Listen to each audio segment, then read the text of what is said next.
Bienvenue sur Azimut, le podcast de l'orientation proposé par les spécialistes des études supérieures. Dans cet épisode, nous répondons à la question « Quel est le rapport entre talent, métier et recrutement ?» Dans d'autres épisodes de ce podcast, nous avons vu comment les talents étaient importants pour se connaître et pour définir votre vocation. En effet, pour pouvoir avancer dans le monde professionnel, il faut connaître ses talents pour ensuite définir un cap qui vous fera préférer un choix plus qu'un autre. Il faut se faire guider par une finalité qui vous permettra d'aligner vos choix les uns aux autres et vous fera avancer sereinement et avec cohérence.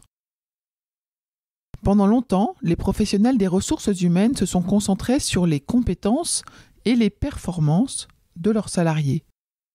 Aujourd'hui, nous avançons vers une démarche plus intégrale où performance et compétences se joignent aux talents liés à la personnalité. Pour preuve, il est intéressant de noter le nombre de cabinets de recrutement où le mot talent se juxtapose avec métier, manager, trajectoire ou encore RH. Cette évolution est intéressante car même si nos talents ne font pas un métier, nous savons bien qu'un métier correspond à plusieurs de nos talents. Prenons un exemple. En effet, ce n'est pas parce que j'ai une oreille musicale que je serai naturellement pianiste professionnel. Ou encore, ce n'est pas parce que vous avez du talent dans le dessin que vous serez un bon architecte. Si vous voulez que votre talent soit à l'origine de votre métier, il va vous falloir le travailler, acquérir des compétences et en valider le professionnalisme. Connaître ses talents est un réel atout pour donner du sens à son travail et pour vous permettre de vous démarquer à CV identique. Projetons-nous dans le cadre de l'entreprise, du recrutement. Prendre en compte les talents permet, avec une analyse fine de la personnalité, de trouver le juste poste qui correspond au candidat et la mise en place d'une alchimie qui permettra aux différents collaborateurs d'être complémentaires pour créer une dynamique profitable à l'entreprise. Aujourd'hui, savoir-faire et savoir-être se réconcilient et s'associent pour plus de congruence dans votre chemin professionnel à venir.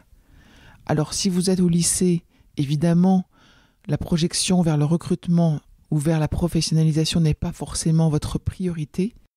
Néanmoins, ne tardez pas. Connaître vos talents est un véritable atout pour votre orientation. Je vous retiens quelques instants de plus pour vous remercier de votre écoute fidèle. Les nombreux messages que vous nous envoyez nous touchent beaucoup et nous lisons toujours les avis que vous nous laissez sur Apple Podcast avec émotion. Si ce n'est pas encore fait, allez nous déposer 5 étoiles et rédigez votre commentaire sur Apple Podcast et sur Spotify. Vous pouvez également vous abonner pour avoir les épisodes dès leur sortie. Et surtout, partagez l'existence du podcast autour de vous. Parlez-en. Pour bénéficier d'une lecture d'épisodes par thématique, nous vous recommandons d'aller sur notre site azimut-podcast.com. Vous verrez, tout y est très bien classé. Je vous souhaite une bonne journée ou une bonne soirée et à bientôt sur Azimut.